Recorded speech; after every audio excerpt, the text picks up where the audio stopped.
Good afternoon guys, आइए percentage का part 2 करने वाले हैं। ठीक है, जो मैंने पार्ट 1 सबसे पहले करवाया था, आज मैं पार्ट 2 करा रहा हूँ ताकि अच्छे से अच्छे क्वेश्चन को मैंने चुनने में थोड़ा समय लगाया, इसलिए मैं पार्ट 2 को थोड़ा लेट से करा रहा हूँ। ठीक है, अच्छे अच्छे क्वेश्चन है सारे एग्जाम के लिए ये।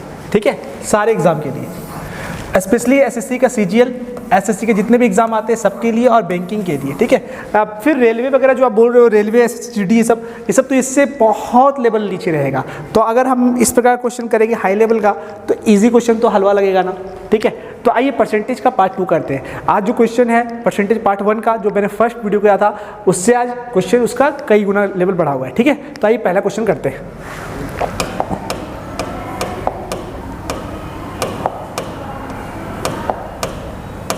देखिए first question, Amir gives 25% of this income to his mother and out of remaining income he invest, ठीक है, he invest 60% in mutual funds. If the amount left with Amir is 12,600, then find his present income. देखिए question,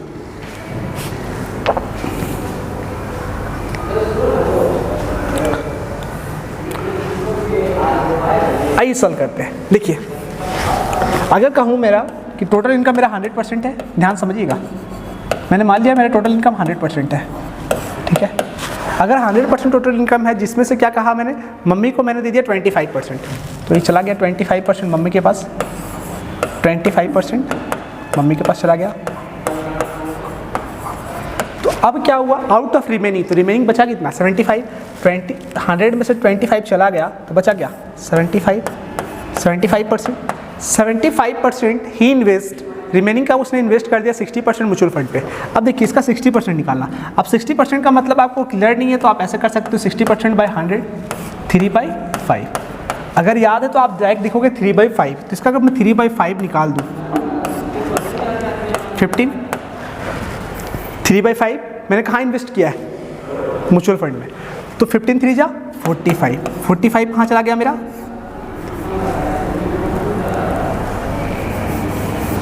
45 mutual fund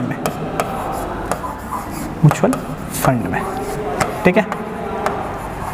अगर mutual fund में चला गया तो 75 में से 45 चला गया तो बचा क्या मेरे पास, 30% बचा। If the amount left with Aamir के पास बचा हुआ जो अमाउंट है वही तो 30% है, जो कि कितना है, 12,600 रुपया, 12,600 रुपया। तो 0 से 0 कैंसिल, 0 से 0 कैंसिल, 3 से कैंसिल करूंगा तो 3 4 जा 12, 3 2 जा 6, 0 का 0, यानी 1% मेरा कितना निकल गया, 1% कितना, 420 के बराबर। मुझसे पूछा क्या है, प्रेजेंट इनकम कितना था, 100%। तो अगर मैं कहूँ 1% जो है 420 के बराबर, तो 100% क्या होगा, 42,000 है ऑप्शन में, बिल्कुल।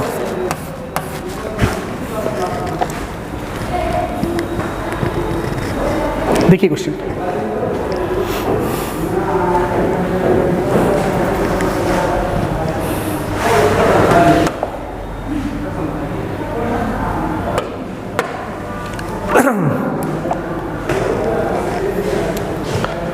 आइए नेक्स्ट क्वेश्चन की ओर चलते हैं। क्वेश्चन पढ़िए, Ramesh scored X marks in an examination and failed the examination by X/3. Had he scored 40 marks more than, he would have obtained 4 marks more than the pass marks. Find the maximum marks in the exam. ये पास percent कितना है, 40%, बताइए, variable है। इस तरह question मैंने कराया था कि अगर वो 200 मार्क्स लाता है और 30 मार्क्स से फेल हो जाता है तो जितना मार्क्स कम लाता है उसको ऐड कर देते हैं। इसी प्रकार क्वेश्चन है, बस क्या है, इसमें वेरिएबल डाला हुआ, और वेरिएबल डाला हुआ है तो क्वेश्चन अच्छा बन जाता है। ठीक है, और इसमें मोर वगैरह के कंडीशंस बन जाता है। ठीक है, थोड़ा सा क्वेश्चन तो है।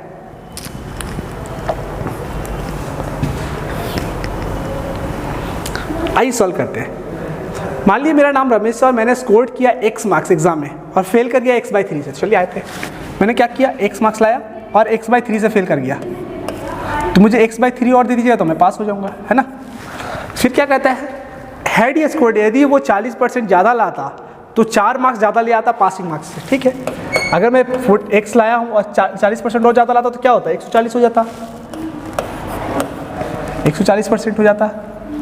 जो कि क्या होता है 4 मार्क्स जो है ज़्यादा हो जाता है पास से। अब देखिए दोनों को एक कैटेगरी में रख दिया मैंने, एक लेवल पे ला दिया, दोनों पास हो गए। तो इसी को मैं परसेंटेज हटा कर दूँ और परसेंटेज हटा दूँ तो मैं लिख दूँ यहाँ पर 100। तो ये 20 से काटा 7, 20 से काटा 5।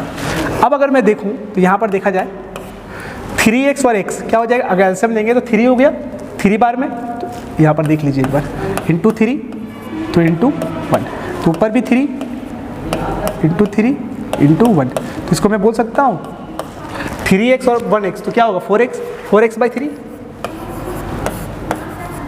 और यहाँ पर क्या हो गया 7x बाई 5 माइनस 4। अब अगर मैं देखूँ 3 और 5 का एलसीएम क्या होगा 15 आएगा, ठीक है।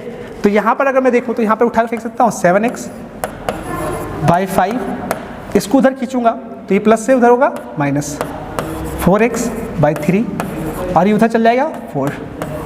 तो अगर मैं कहूँ दोनों का एलसीएम क्या हो गया 15, यहाँ पर 3 बार में तो यहाँ 5 बार में, जितना नीचे उतना ऊपर, जितना नीचे उतना ऊपर। 21x माइनस 20x तो हो जाएगा x, 21 में से 20 चला गया x बाई 15 इक्वल टू कितना है 4, तो x कितना हो जाएगा 60 मार्क्स, x निकल गया 60 मार्क्स। लेकिन ये तो मैं नंबर लाया हूँ ना, मैं पास कितना हुआ तो देखिए पास अगर आप मैं कहूँ या तो यहाँ बैठा लीजिए या तो आप यहाँ बैठा लीजिए, ठीक है, दोनों में से किसी एक जगह पर आप बैठा लीजिए, आपको पास मार्क्स मिल जाएगा।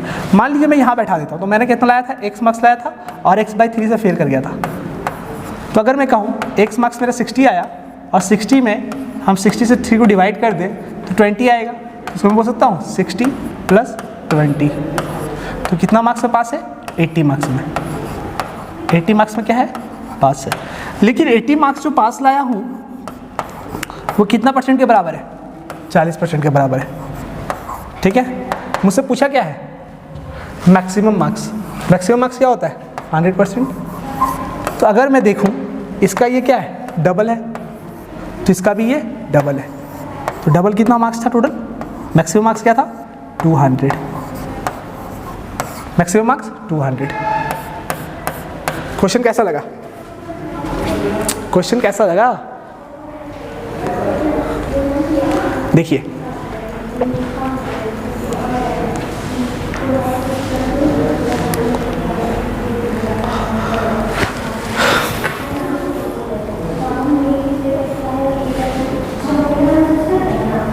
आप अगर यहाँ भी बैठाओगे तो वही मिलेगा 20, इसमें बैठाओगे तो वही मिलेगा, ठीक है। 20 इंटू जो आपने निकाला था 7/x, तो इसको भी आप बैठा सकते, यहाँ पर भी चेक कर सकते हो, ठीक है। यहाँ पर ही बैठाओगे तो वही मिलने वाला, कोई डिफरेंस नहीं आएगा, ठीक है।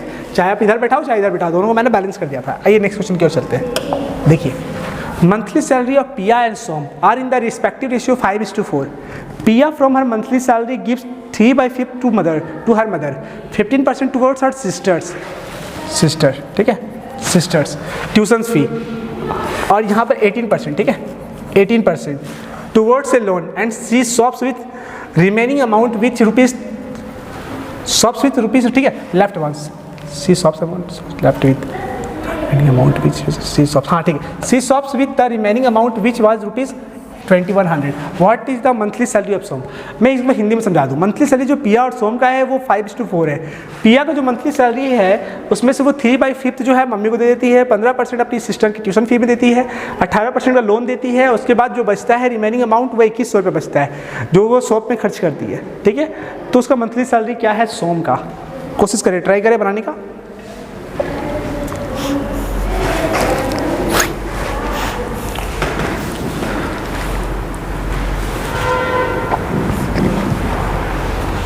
आइए सॉल्व करते हैं। देखिए मैंने मान लिया कि पिया और सोम का जो सैलरी है रेशियो है, ठीक है, पिया और सोम रेशियो क्या दिया हुआ है 5x, मान लिया इसको मैंने 5 दिया हुआ है तो 5x और ये 4x, ठीक है। अब बात किसका हो रहा है, खर्च कौन कर रहा है, पिया खर्च कर रही है। पिया का जो सैलरी है 5x है मना है, ठीक है। तो कैसे सैलरी दे रही है, वो सैलरी में खर्च कैसे कर रही है, 3/5 मम्मी को दे रही है। 3/5 का मतलब क्या होता है, देखिए 3/5 का मतलब होता है 60%, तो 60% किसने अपनी मम्मी को दे दिया, मम्मी को दे दिया, ठीक है। 15% अपनी सिस्टर का ट्यूशन फी में दे दिया,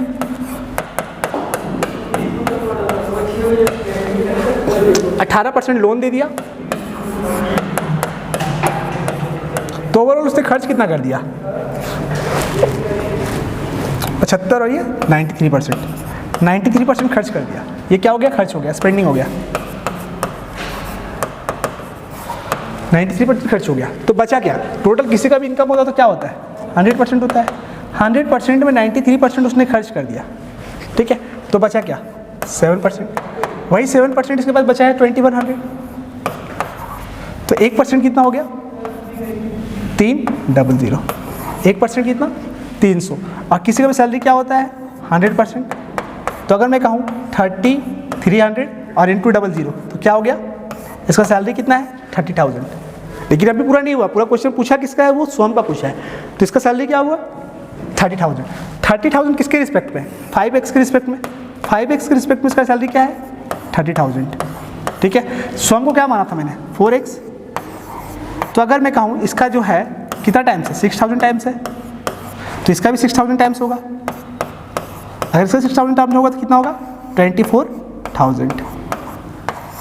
24,000 है, बिल्कुल। देखिए क्वेश्चन,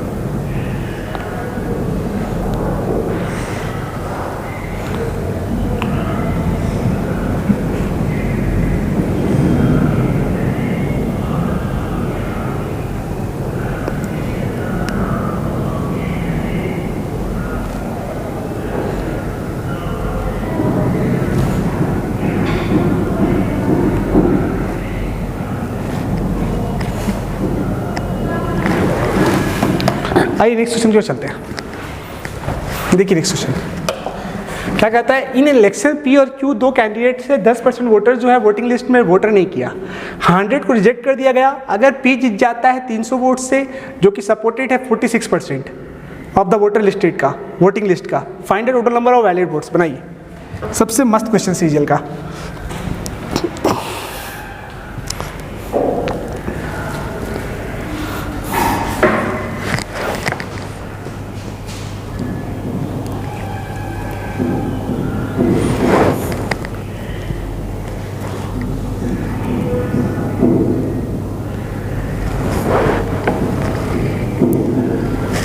आइए देखते हैं। अगर मैं कहूँ टोटल वोटर जो है, वोटर लिस्ट में बोला ना, वोटिंग लिस्ट मान लिए टोटल कितना हुआ है? 100%। टोटल मान लिया मैंने, वोटर लिस्ट हुआ है 100%, तो 100% मतलब 100x। उसमें से उसने कहा 10% ने क्या किया? रिजेक्ट हो गया। 10% रिजेक्ट हो गया। अगर 10% रिजेक्ट हो गया तो क्या हुआ होगा? 90x हुआ होगा, ठीक है। उसमें से भी बोलता है 100 ने रिजेक्ट हो गया, मतलब 10% वोटर ने वोटिंग लिस्ट नहीं किया। टोटल वोटर लिस्ट था, टोटल वोटर जो था, तो मैं कहता हूँ total voters 100%, total voter list में हमारा 100%। उसमें से 10% वोटर ने क्या किया? वोटिंग नहीं दिया, तो बचा 90x। उसमें से 100 लोगों ने क्या किया? रिजेक्ट हो गया, तो इसमें से 100 रिजेक्ट हुआ होगा, ठीक है। इसके बाद बोलता है अगर पी जीत गया 300 वोट से, जो कि सपोर्टेड है 46%, उसको 46% वोट मिला। चलिए आइए, अगर उसको 46% वोट मिला है तो 46x मिला है, तो 90 में से 46 चला गया तो बचा क्या? 44x। इसने तो नहीं बोला कि 100 जो है ये लिया, ये तो सिर्फ 46% लिया है, तो जो 100 रहा होगा वो ये लिया होगा, ठीक है। फिर बोलता है find total number of valid votes, इसको वैलिड वोट्स चाहिए, ठीक है, वैलिड वोट्स चाहिए। तो अगर मैं देखूं 46% माइनस यहाँ पर क्या होगा? 44x माइनस 100, ठीक है। और जीता कितना वोट से? वो 300 वोट से, तो यहाँ पर कितना है? टोटल 300। क्लियर है? देखिए टोटल मैंने वोटर मान लिया 100x, उसमें से 10% वोट नहीं किया तो 90x, उसमें भी से भी क्या हो गया? 100 रिजेक्ट हो गया, तो 90x माइनस 100। जो जीता है ये विनर है, ये विनर और ये लूज़र, ठीक है। या रनर कह सकते हैं आप, ठीक है। तो विनर को मिला है 46x, तो इसको क्या मिला होगा, 90 में से 46 से ले ले तो इसका पास बचा क्या होगा 44x - 100। फिर अगर मैं कहूँ दोनों के बीच में जो गैप है, P जीता है 300 वोट से, तो इस दोनों के बीच गैप कितना आया, अगर मैं देखूँ 2x, ये दोनों के बीच डिफरेंस कितना 2x, इसको हटा देते हैं, ब्रैकेट में डाल देते हैं, ठीक है, इस हो जाएगा। ये दोनों के बीच में गैप कितना आ गया 2x माइनस माइनस प्लस, और ये कितना हो गया 300। यहाँ तक कोई दिक्कत नहीं होना चाहिए। अब अगर मैं कहूँ 2x इक्वल टू 300 माइनस 100 तो कितना आएगा 200, और 2x है तो x यहाँ पर चला जाएगा तो क्या बन गया 100। x का वैल्यू कितना आ गया 100। अगर x का वैल्यू 100 आ गया तो पूछा क्या मुझसे, वैलिड बोर्ड पूछा है, तो वैलिड बोर्ड तो यही है, वैलिड तो यही है। ये तो टोटल था, टोटल वोटर लिस्ट था, क्या वोटर्स था, टोटल वोटर लिस्ट बोले या टोटल वोटर बोले, तो 100x था, जिसमें से 10% रिजेक्ट हो गया, तो 100 में से 10 तो और 100 रिजेक्ट हो गया। तो अगर मैं कहूँ वैलिड कितना है, तो अगर मैं कहूँ तो वैलिड ये है, तो वैलिड ये है तो क्या होगा 90 इंटू x कितना 100 माइनस 100, तो 9 इंटू 100 करेंगे, 90 इंटू 100 करेंगे 9000 में 100 माइनस कर देंगे तो कितना निकल जाएगा 8900। ये है आंसर, है बिल्कुल। देखिए क्वेश्चन, टोटल वोटर लिस्ट मान लिया मैंने 100, उसमें 10% रिजेक्ट हो गया, क्योंकि सॉरी 10% वोट नहीं दिया, तो 90x का 100 लोग जो है रिजेक्ट हो गया, तो 90x माइनस 100, जीतने वाला को 46 मिला, हारने वाला को क्या मिला होगा 90 में से माइनस कर दिया, इसको 90 में से माइनस किया तो 44x माइनस 100। इस दोनों के बीच गैप कितना है, जो P जीता है 300 वोट से, दोनों के बीच गैप लिया 2x, और ये माइनस माइनस, ये माइनस और ये माइनस, प्लस हो जाएगा 100 और ये 300, तो 2x इक्वल टू उधर चल जाएगा, तो 300 माइनस 100 200 बाई 2 किए तो आ गया मेरा 100। फिर टोटल वैलिड पूछा है तो 90 इंटू 100 यानी x, तो 100 9000 माइनस 100 तो 8900। आइए नेक्स्ट क्वेश्चन की ओर चलते हैं। देखिए लास्ट क्वेश्चन,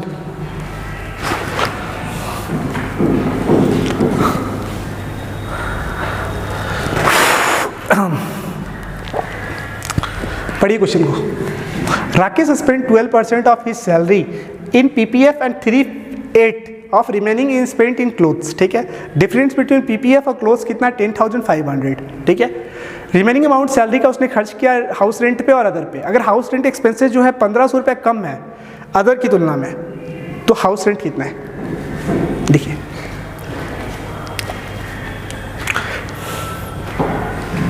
आइए सॉल्व करते हैं। मैंने मान लिया कि राकेश का इनकम जो है 100% है, राकेश का इनकम मान लिया 100%। अब उसने क्या किया 12% PPF में दे दिया, ठीक है, 12% दे दिया PPF में, ये चला गया PPF में चला गया, तो अब बचा कितना उसके पास 88%। And 3/8 of remaining salary spend on cloth, 3/8 इसने कपड़ा पे खर्च कर दिया, 3/8। अगर मैं कैंसिल कर दूं तो ये आ गया 11 यानी 33%। 33% कहाँ जा रहा है कपड़ा पे, ठीक है।